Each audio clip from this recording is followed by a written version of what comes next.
on Channel 2 we now have Gardener's World. It's now 8 PM and time to meet the Thamesmen.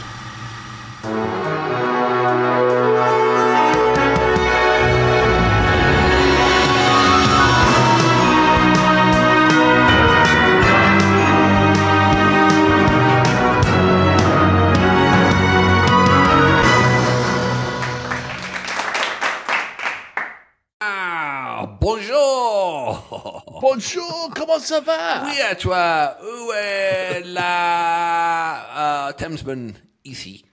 Voilà. Je m'appelle Georges. Je m'appelle Alex. Je habite Colorado. And I live in Los Angeles, and that's as far as my French goes. D'accord. If you Isn't that a rally? Why are we speaking French? Yes, we're speaking French because we've got a band, which I just closed down. Where are my notes? They're in Offenbach. Who the hell is Offenbach? Well, so this has been recommended to us by Brian Roy, who has all things Canadian sewn up. And this time because like Canada is a country of two nations, isn't it? It's the ones who speak English and the ones who speak French and the native, yeah. the First Nations. Sorry. Remember, First Nation. Yeah, yes. True. Okay, sorry. Yeah, but there's only one First Nation because I'm so politically correct. You know what I mean? You are so exactly. Yeah. And you know all about the Inuits, don't you? I did. I actually learned Inuit to apologise to our friends about global warming, didn't I? Yeah, exactly. After you were so politically correct. Well, the last. Hopefully they've got the Thamesmen now. If they because we're not the ice is into gone, that. they've got nothing to do. You know, we're not going to go there. We're not going to do it. Okay. Anyway, so this is a French Canadian band, and so we got some significant notes from Brian. And do you fancy? Do you want me to? I'll find them. Yeah.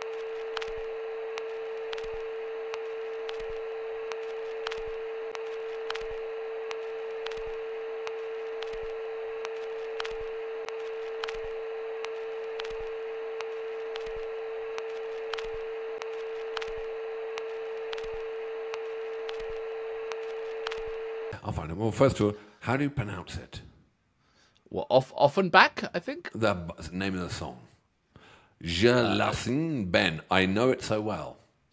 Is that what it means? Yeah. Offenbach is a French-Canadian blues or rock band initially active from 69, good year, mate, to 85, with Everything Was Pink and Grey. Formed in Montreal, Quebec in the late 60s. The band went through a variety of names before settling on a shit one. No.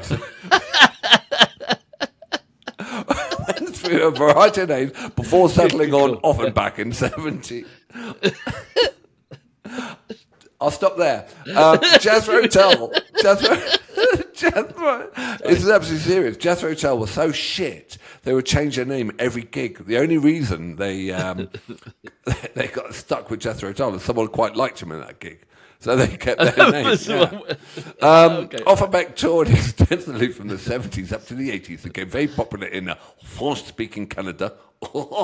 And even managed to cross over in English-speaking markets because of the high-energy live performances. The band, I'm so sorry, French people. The band performed final shows at Colisée de Quebec, which is the Coliseum of Quebec, and the Montreal Forum, which translated is the Montreal Forum, in 85. The Montreal concert was released on an album as Le Dernier Show, the last show, and as a concert film. This track is from the last concert in Montreal. The band was fronted by singer and keyboard player Jerry Bullet. Do you think I pronounced that correctly? Bullet? Boulet? Bullet. Maybe? Exquisite. Bullet. Who was known for his powerful and raspy voice. Oh, sorry. Boulet died of cancer in 90, and although the band... always a bummer. I know, it's always a downer when you get to that bit in the notes. Read that bit. I know, we're nice and cheery. I wish someone would warn us in the notes that there was a death. Or we could just read the notes before we started. We could do that, but that might be but you know, this is a reaction channel, right? And they get the full reaction, but it is a bummer when you're having great fun, and then they're dead. And then they die. Yeah. Sorry, Gary. I'll say, Jerry. Sorry, Gaz. Jerry, even not Gary. Can't get his freaking name right even now. That's the French pronunciation of it, Gary. Okay. No, it's not. It's Jarret. Yeah. No. Okay, carry on. Let's just finish the notes before we've established he's dead. All right. But let's carry on. Yeah. But before he died in 1990, sad. Yeah. He had a very good. He had a good run. Yeah. Yeah. Boulay was known for his powerful raspberry voice. Raspy voice. Raspberry voice.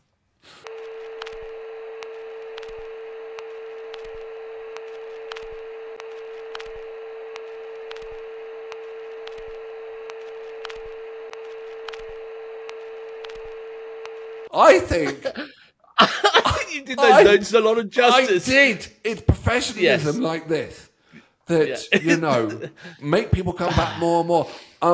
The Boulay family. I'm very, very sorry.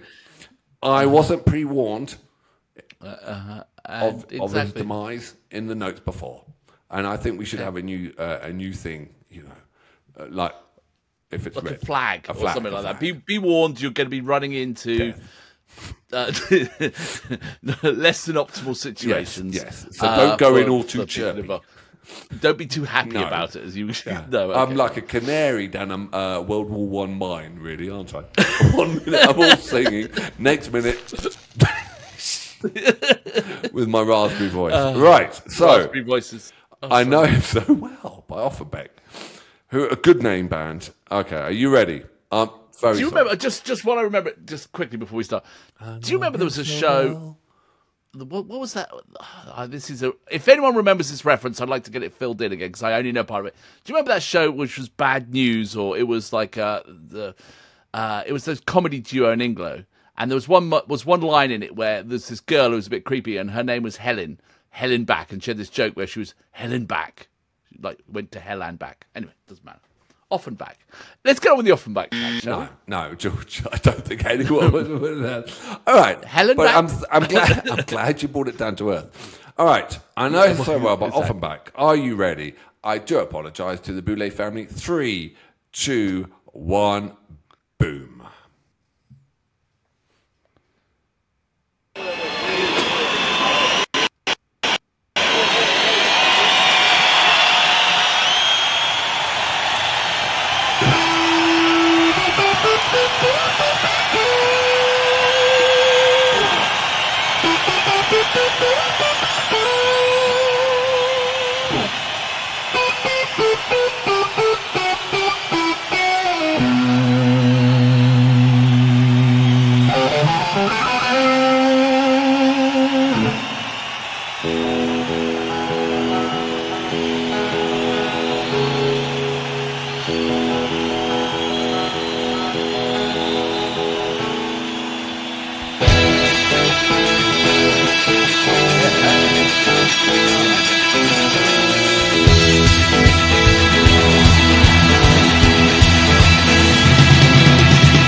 T'as tout fait ce qu'il te pensait de faire.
I'll tell you what, What's that?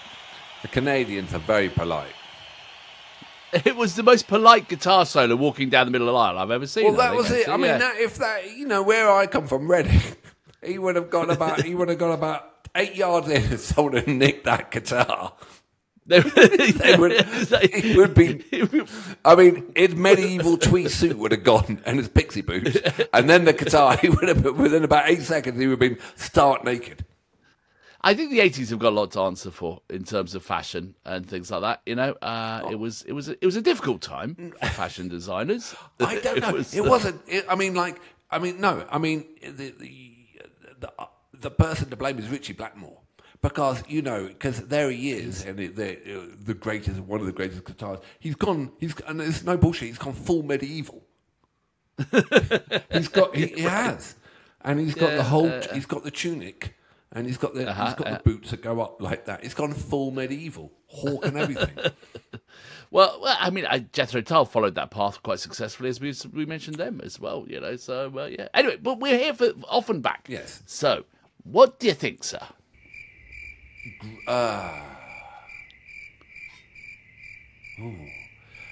He's got a great vocal. I mean, I'll be honest. It wasn't my favourite track ever, but I think it's. I don't know. Maybe it's because I don't understand the lyrics, and so I miss some of the energies of it and things like that. But he had a great voice, and the idea of that powerful and raspberry vocal is he has a really distinctive sound, and the note which said that. That after he had died, they sort of tried to reform their shadow of their former self. I mean, he was the key piece. I think. I mean, the guitarist was great, but he was the character of the piece. Well, for the center of the raspberry pudding for me was the lead. It was the lead guitar. There was a lot of bands that came out in the 70s. And you could tell from their hairstyles they were like late 70s, nearly early 80s, because their hair was shorter, moving up. But it wasn't fully short. And that bass player, Jesus Christ, good mullet. Yeah, he was Australian, obviously. Yeah, wasn't he? He had an Australian father or mother. Well, he wouldn't have known his father. Well, we're just insulting him. Absolutely, I do apologise. For me, we don't specialise on anyone. There's a lot of bands of that era which I really love. The song is an excuse to get to the guitar solos. Right. And the star for me were the twin lead guitars. They were superb. The guy's voice, you're right. Well, first of all, someone said to me, French doesn't rhyme. I said, oh, cordon bleu. I thought he was great, but you're right. I think if I knew what he was singing about, it would have made more of an impact for me. Yeah. I mean, I think I missed something there, but you could tell the power of his voice and I wish I spoke more French, and then it would probably make more sense. So, yeah. I think it's time for the scores.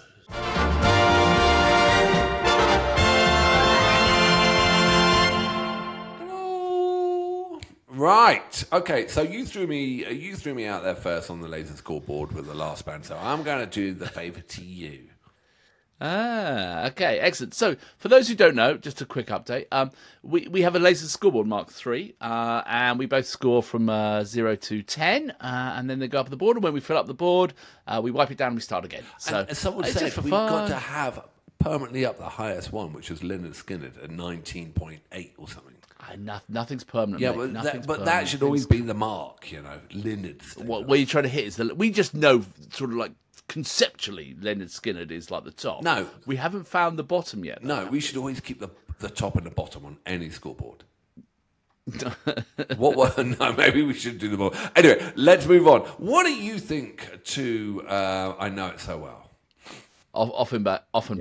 It was, like I said, I think it was not my favourite track of all time. I absolutely appreciate their quality. I absolutely think, like you said, the guitarist, spectacular. His voice, brilliant. I really liked his character, and I could definitely see more of him. I'm gonna go I think it's like a 7.1 for me is where I'm coming in at 7.1. That is fair. Yeah, for me, the recording didn't do anything special. they were incredibly tight and a great little band. Do you know what I mean? I mean, to be able to wander down the Mistral and not get a note wrong and no one but whack you around the head, which is pretty amazing. Pretty rare. Yeah, very rare. The song, it didn't knock it out of the park, but the musicians, for me, their talent was, their expertise on their weapons of destruction was better than the song. So I'm coming in at a 6.5. It's a solid. It's a, 6. Yeah. Ooh, okay, all right, that's solid. That's good. That's fair. You know. So what did I say? 7.1 and a 6.5. Yeah. So that's a 7.1 and 6.5. That's a 13.6. I think. Okay. Is that right? Yep, 13.6. Let's see. Of course, my pen doesn't work now. 13.6. So let's see where that comes in on our chart. Well, it doesn't look much at the moment, but there will be ones to join it. Better than Joan Armour Trading. Yeah, our promo week, which we blew up in a big way, but the whole week was great. But the promo. Well, okay, 13.6. Let's move over to the sandwich score. Okay. Yeah. All right. I think that's a good idea. I mean, it's hard to visualize these numbers in real life terms. All right. And so we've put together some sort of more humanistic scalings, and so we'll put it up over our faces, and now you can see the top 20 sandwiches. Right, so there are the top 20 sandwiches as voted by the public in the USA. The lowest of the lowest of all sandwiches is an egg sandwich. Egg salad. I might have to argue with this, but before we could just have a look at this. So we're saying it's a 13.6. So Offenbach is between a turkey club and a lobster roll. A lobster roll. That's not bad. Yeah, that's not bad. I mean, I'm a bit of a turkey club and lobster roll. I think that's a quality. If you go to New England, a lobster roll is a quality. There you sandwich, go, ladies and gentlemen. Offenbach are a lobster roll. But hold on, I've just looked at number 20.